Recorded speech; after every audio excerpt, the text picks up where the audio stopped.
Hello दोस्तों, आज हम लोग इतिहास में एक नया टॉपिक जो कि मगध का उदय चैप्टर नंबर 3 है। चैप्टर नंबर 3 मगध का उदय। इससे पहले हम लोग 2 चैप्टर कर चुके थे, ठीक है। हड़प्पा सभ्यता और वैदिक काल, वैदिक संस्कृति या सभ्यता। आज हम लोग क्या मगध का उदय चैप्टर नंबर 3, जो ये चैप्टर 3 है, ये हम लोग देखेंगे। तो इसमें कुछ ज़्यादा इम्पोर्टेंट नहीं है, बट जो भी एग्ज़ाम में आता है इम्पोर्टेंट है, मैं उसको सॉल्व कर रहा हूँ, ठीक है। मैं डिटेल्स भी क्लास कराऊंगा इसका, तो उस टाइम कुछ ज़्यादा क्वेश्चन लेके मैं आऊँगा, ठीक है। देखिए, इसमें पहला नंबर क्वेश्चन है, भारत का कौन सा क्षेत्र प्राचीन समय में अवंतिका के नाम से जाना जाता था। तो जो भारत का मालवा क्षेत्र है वो क्या अवंतिका के नाम से जाना था। मालवा महाजनपद जो प्राचीन काल में क्या अवंतिका के नाम से जाना जाता। अब जो ये अवंतिका थी, मालवा था, ये क्या ये 2 भागों में बटा हुआ था। कौन कौन सा?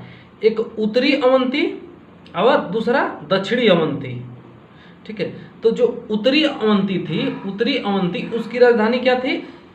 उज्जैनी थी। कौन सी? उज्जैन, ठीक है। और जो दक्षिणी अवंती की थी, अवंती, उसका क्या राजधानी था? आप लोग ये बाहुबली 2 देखे हैं ना, 1-2, क्या महिष्मती, याद है आपको? तो जो दक्षिणी अवंती थी वो क्या था? महिष्मती। उसकी राजधानी क्या थी?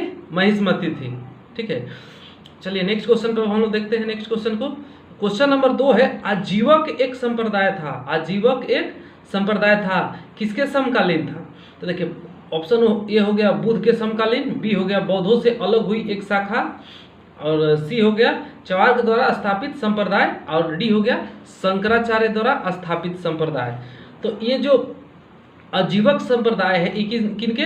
ये बुद्ध के समकालीन एक संप्रदाय था, ठीक है। और जो इन्हें नियतिवादी संप्रदाय भी कहते हैं। जो ये बुद्ध के समकालीन जो आजीवक संप्रदाय था, इसको नियतिवादी संप्रदाय भी कहते हैं। और जो आजीवक लोग थे ना, वो पौरुष क्रम और उत्थान की अपेक्षा भाग्य या नियति को अधिक बलवान मानते थे। लोग क्या भाग्य या नियति को अधिक बलवान मानते थे, ठीक है। अब नेक्स्ट क्वेश्चन हो गया 3rd नंबर, वह शासक कौन था जिसने राज्य सिंहासन पर बैठने के लिए अपने पिता बिंबिसार की हत्या की थी? तो ऑप्शन नंबर ए हो गया अशोक, बी हो गया अजातशत्रु, सी हो गया कनिष्क, और डी हो गया सिमु, ठीक है। देखिए, जो वह वंश कौन था? अजातशत्रु। अजातशत्रु क्या, वो अपने पिता की बिंबिसार की हत्या की थी सिंहासन के लिए, ठीक है। और अजातशत्रु को ही मतलब पितृहंता कहते हैं, ठीक है। और जो हर्यक वंश है उसको क्या हम लोग पितृहंता वंश कहते हैं, हाँ वंश कहते हैं, ठीक है। पितृहंता वंश कौन था? हर्यक। क्योंकि अजातशत्रु की फिर हत्या कौन करता है? जो उसके पुत्र उदयन था, वो इसकी हत्या कर देता है, ठीक है। और जो ये हर्यक वंश था, इसका संस्थापक कौन था? जो हर्यक वंश था, इसका संस्थापक कौन था हर्यक वंश का? ये बिंबिसार ही था। जो बिंबिसार था, बिंबिसार वो क्या था? हर्यक वंश का संस्थापक था। बिंबिसार हर्यक वंश। अजातशत्रु का संबंध किससे है? हर्यक वंश से है, ठीक है। और जो बिंबिसार था, ये क्या हर्यक वंश का संस्थापक था। अजातशत्रु ने इसकी हत्या की। अजातशत्रु की हत्या उदयनी ने की थी, ठीक है। नेक्स्ट क्वेश्चन देखते हैं 4 नंबर, सिकंदर और पुरस की सेनाओं ने किस नदी के आमने सामने वाले तटों पर पड़ाव डाला हुआ था? सॉरी, तटों पर पड़ाव डाला हुआ था। तो देखिए, जो सिकंदर और पुरस, सिकंदर जो कि विश्व विजेता बनने का ख्वाब देखा करता था, वो अपना शुरू से ही, ठीक है।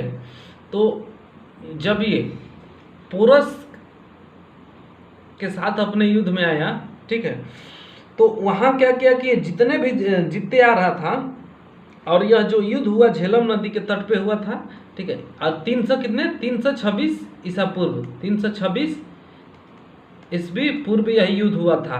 और यहीं पे सिकंदर का जो विजय अभियान है वो क्या करता है? रुक जाता है। और जो पुरस थे, पुरस थे ये क्या, पौरव, पौरव के राजा थे, पौरव के राजा थे। और जो ये युद्ध हुआ था झेलम नदी के तट पे, इसको क्या वितस्ता के युद्ध के नाम से भी जाना जाता है। अब वितस्ता मतलब क्या होता है, इसको हाइडे स्पीच का युद्ध भी कहते हैं। ठीक है, नेक्स्ट क्वेश्चन हम लोग देखते हैं। देखिए नेक्स्ट क्वेश्चन है, निम्नलिखित मगध के बंधुओं को क्रमानुसार व्यवस्थित कीजिए। जो ये मगध के बंधुओं है या वंश है, ठीक है, वंश भी से हम लोग कह सकते हैं, बंधु से अच्छा हम लोग वंशी कहे तो अच्छा रहेगा। ठीक है, जो ये वंश है इसको क्रमानुसार व्यवस्थित करना है, कि सबसे पहले कौन आया था और उसके बाद कौन आया था। देखिए जो हर्यक वंश था, जो जिसका स्थापना कौन, बिंबिसार ने किया था ना, और इसकी क्या, ये कब हुआ था, तो पहले नंद वंश को हम लोग देखते हैं। फर्स्ट नंबर में नंद वंश है ना, तो नंद वंश का जो हुआ था तो 344 ईस्वी पूर्व में इसकी स्थापना है। 344 से 322 ईस्वी पूर्व तक चला था। ठीक है, और इसका प्रथम शासक कौन था, इसका प्रथम शासक महापद्मानंद था, महापद्मानंद था। और अंतिम शासक धनानंद था, जिसको चंद्रगुप्त मौर्य ने पराजित या मारकर क्या किया, मौर्य वंश की स्थापना की।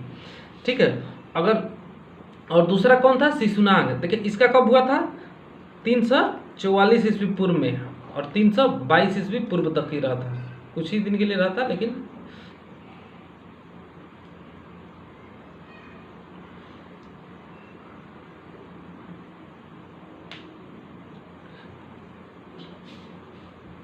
अब देखिए 344 ईस्वी में हुआ था। अगला है शिशुनाग वंश। तो शिशुनाग वंश का प्रथम शासक कौन था, शिशुनाग ही था। और कब से कब, 412 ईस्वी से 344 ईस्वी तक। ठीक है, तो ये 344 तक तो शिशुनाग वंश का कौन स्थापना किया था, शिशुनाग ही। और इसका अंतिम शासक कौन था, महानंदिनी, महानंदिनी इसका अंतिम शासक था। और इसका 412 ईस्वी में हुआ था, ईस्वी पूर्व में हुआ था। मौर्य वंश, जो ये धनानंद जो था, घनानंद, उसको क्या पराजित करके चंद्रगुप्त मौर्य ने मौर्य वंश की स्थापना की। ठीक है, इसका प्रथम शासक कौन हो जाएगा, चंद्रगुप्त मौर्य। और इसकी स्थापना कब हुई थी, 323 ईस्वी पूर्व में, 323 ईस्वी पूर्व में मौर्य वंश की। ठीक है, अब बच गया हर्यक वंश। तो हर्यक वंश का कब, 544 ईस्वी पूर्व में, 544 ईस्वी पूर्व में कौन किया था, बिंबिसार ने। और इसका अंतिम शासक कौन था, नागदशक अंतिम शासक था। तो अगर देखें हम लोग इसको सीरियल वाइज में, तो कौन आ जाएगा, पहले हर्यक वंश आ जाएगा, उसके बाद शिशुनाग वंश आ जाएगा, उसके बाद नंद वंश, उसके बाद मौर्य वंश आएगा। ठीक है, तो कौन कौन में है, पहले हर्यक यानी कि 4 नंबर इसमें, और इसमें है 2 नंबर भी है, 3 नंबर, तो कौन हो जाएगा, सी नंबर हो जाएगा। इसका आंसर क्या होगा, सी होगा। ठीक है, नेक्स्ट क्वेश्चन हम लोग देखते हैं। देखिए नेक्स्ट क्वेश्चन है, जो कौन सा, चेदी वंश का प्रसिद्ध शासक राजा खारवेल किस क्षेत्र से था। तो जो ऑप्शन ए हो गया चोल मंडल, कौन सा, चोल मंडल। बी हो गया कलिंग, सी हो गया कनौज, और डी हो गया पुरुषपुर। ठीक है, तो जो ये प्रसिद्ध शासक जो खारवेल था, ये कहाँ से था, ये कलिंग से था। ठीक है, ये कहाँ से था, कलिंग से था, जो खारवेल था कलिंग से। देखिए जो चेदी वंश का प्रसिद्ध राजा खारवेल कलिंग से तो संबंधित था ही, और यह जैन धर्म का अनुयायी था। ठीक है, और जो खारवेल है, खारवेल के हाथी गुफा या खंडगिरी या उसको उदयगिरी भी गुफा में जो जैन अवशेष मिलते हैं, ये क्या इसी से संबंधित है। जो प्रारंभिक जैन अवशेष मिलते हैं कहाँ पर, खारवेल के हाथी गुफा या खंडगिरी या उसको उदयगिरी भी गुफाओं कहते हैं। ठीक है, तो और अब चलिए नेक्स्ट क्वेश्चन पर, 7 नंबर क्वेश्चन है, उस साम्राज्य का नाम जिसने पहली बार युद्ध में हाथी का इस्तेमाल किया था, तो वो कौन था। देखिए पहली बार हाथी का इस्तेमाल करने वाला कौन राज्य था, ए हो जाएगा कौशल, बी हो जाएगा मगध, सी हो जाएगा चंदा। ए कौशल, बी मगध, सी चंदा, डी अवंती। तो जो मगध था ना, वही सर्वप्रथम हाथी का उपयोग किसमें, युद्ध में करता है। ठीक है। अब मौर्य शासक थे, सर्वप्रथम वही क्या, युद्धों में हाथियों का प्रयोग करते हैं। ठीक है। अब मौर्य सम्राट चंद्रगुप्त मौर्य की सेना का वर्णन कौन करता है, यूनानी लेखक प्लूटार्क ने किया है। ठीक है, ये ध्यान में रखना है, मौर्य सेना का वर्णन कौन किया है, प्लूटार्क। कौन था, यूनानी लेखक है ये। ठीक है, मौर्य वंश का आप लोग जानते ही हैं, कौन, चंद्रगुप्त मौर्य पहला शासक थे। 8 नंबर क्वेश्चन देखते हैं, किसकी सेना ने ग्रीक शासक सिकंदर के साथ झेलम नदी के तट पर मुकाबला किया था। तो किसकी सेना थी, तो 326 ईस्वी में जो वितस्तता का युद्ध के नाम से भी जाना जाता है, झेलम नदी के तट पे हुआ था। तो कौन, पौरव राजा पोरस, किसके साथ, सिकंदर के साथ किए थे ना, कौन, पोरस किए थे। ये पौरव के राजा थे, कब किए थे, 326 ईस्वी पूर्व में हुआ था। किस नदी के तट पे, झेलम नदी के तट पे, झेलम नदी के तट पे। इसे ही वितस्तता का युद्ध के नाम से भी जानते हैं, वितस्तता का। ठीक है, या और इसको हाइडे स्पीच का युद्ध के नाम से भी जानते हैं, याद रखिए, हाइडे स्पीच के युद्ध के भी नाम से जानते हैं। हाइडे स्पीच का मतलब जानते हैं क्या होता है, और वितस्तता का, यानी कि झेलम का जो अन्य नाम था ना, वही क्या था, वितस्तता था। झेलम का जो अन्य नाम था, दूसरा नाम या होता है ना कि नहीं, चलिए ये या ये, तो अन्य नाम जो था वही वितस्तता था। ठीक है, और हाइडे स्पीच का मतलब क्या होता है, झेलम का यूनानी नाम है। जो हाइडे स्पीच है वो क्या है, झेलम का यूनानी नाम है। ठीक है, तो चलिए नेक्स्ट क्वेश्चन पे चलते हैं। क्वेश्चन नंबर 9 है, उस गणतंत्र का नाम बताइए जो 6ठी शताब्दी ईसा पूर्व 8 राज्यों का एक संघ था। तो कौन, ए हो गया गंधार, बी वजी, सी कौशल और डी अवंती। ठीक है, तो देखिए जो वजी था ना, वो क्या था, 8 गणतंत्रों का एक समूह था। यह बुद्ध के समय में 10 गणतंत्र राज्य थे इसमें। ठीक है, और जिसमें से 8 वजी संघ के अंतर्गत थे। जो बुद्ध के समय में 10 राज्य थे, वो क्या थे, जिसमें उसमें से क्या 8 वजी संघ के अंतर्गत थे। ठीक है, अब बुद्ध काल का सबसे बड़ा तथा शक्तिशाली कौन राज्य था, तो वैशाली का लिच्छवी गणराज्य था। कौन था बुद्ध के समय में सबसे शक्तिशाली, लिच्छवी। कौन सा, लिच्छवी गणराज्य। जो लिच्छवी गणराज्य है वो सबसे शक्तिशाली माना जाता है, वैशाली का। ठीक है, और चलिए अब नेक्स्ट क्वेश्चन देखते हैं कि निम्न में से किस शासक को मगध के उदय का श्रेय जाता है। जो मगध का उदय है का श्रेय किस शासक को दिया जाता है, किसने मगध का जो उदय किया था। तो ऑप्शन ए हो गया बिंदुसार, बी हो गया अजातशत्रु, और सी हो गया बिंबिसार, और ये वसुदेव। तो जो मगध का उदय का श्रेय किसको जाता है, बिंबिसार को जाता है। और मगध का उदय कब हुआ था, मगध का उदय हुआ था ये 544 ईस्वी पूर्व, 544 ईस्वी पूर्व। ठीक है, और मगध का उदय जो बिंबिसार करता है, उसको क्या, इसको कौन मारता है, अजातशत्रु। और इस जो ये किससे संबंधित था, हर्यक वंश से, हर्यक वंश से संबंधित था, हर्यक वंश से संबंधित था। अजातशत्रु क्या, इसकी हत्या करता है बिंबिसार को, और वो क्या, राजा बनता है। ठीक है, अजातशत्रु का भी हत्या होता है, कौन करता है, उदयन करता है, उदयन अजातशत्रु की हत्या करता है। ठीक है, वासुदेव कण्व, माने कण्व वंश का संस्थापक वासुदेव कण्व थे। ठीक है, अब देखिए नेक्स्ट क्वेश्चन देखते हैं, मौर्य वंश के बाद किस वंश ने मगध पर शासन किया। जो मौर्य वंश के बाद किस वंश ने मगध पर शासन किया।